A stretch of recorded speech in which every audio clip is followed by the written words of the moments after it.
Prosseguindo na história da igreja, vamos ao item 4, Porfírio de Tiro. Tá bom? Estamos estudando esse período da perseguição de Diocleciano. Número 4, Porfírio de Tiro. Porfírio ficou conhecido na história da igreja pela sua declaração contrária à defesa do monoteísmo e abandono do politeísmo pelos romanos e gregos.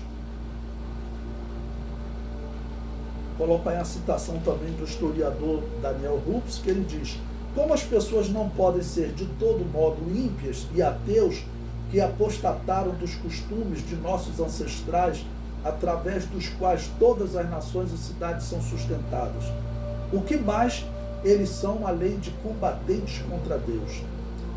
Os cristãos eram vistos como os responsáveis pela ira dos deuses contra os romanos, ou pelo abandono dos deuses contra os romanos, né? Essa ira seria o resultado das derrotas para os bárbaros. Os pagãos acreditavam que os deuses estavam irados devido à, entre aspas, ofensa dos cristãos, que diziam que esses deuses não existiam. Antes, todos os deuses eram reconhecidos por todos os povos.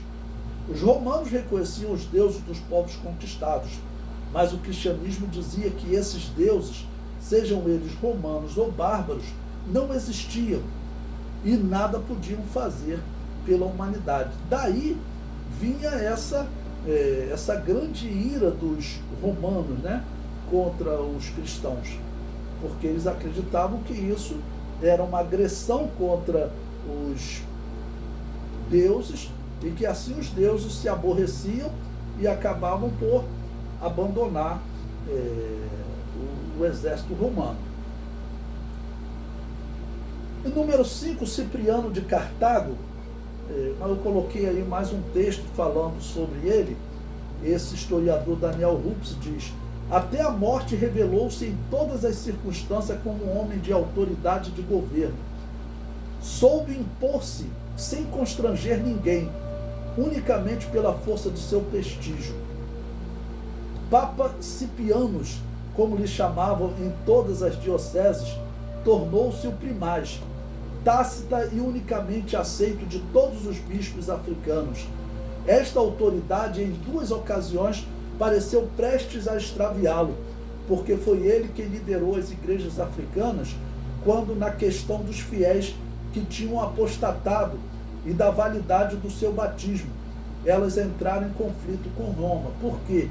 Porque Cipriano de Cartago, antes dele morrer, eu falei para vocês, ele escreveu um livro que retratava o debate entre os cristãos que fugiram para as montanhas para não morrer ou foram para as catacumbas e os cristãos que ficaram na cidade e foram presos e negaram a fé, foram adorar o demônio. Então Cipriano ficou contra a atitude deles. É claro, eles estavam errados, né? Negar a fé e adorar o demônio, nós sabemos que Deus pode perdoar, ok? Mas a questão até da validade do batismo dessas pessoas que antes serviam fielmente na igreja, mas chegou a perseguição, não teve coragem e acabou negando a fé, então tinha alguns que defendiam que o batismo dele perdeu a validade. Então, essa é a questão que envolve, né, esses dias do imperador que fez a pior perseguição, né, Diocleciano. Esse, então, foi também um período que podemos dizer teve aí uma grande quantidade de cristãos chamados lapsos, traditores, ok? Bom, assim nós concluímos esse primeiro livro de história da igreja.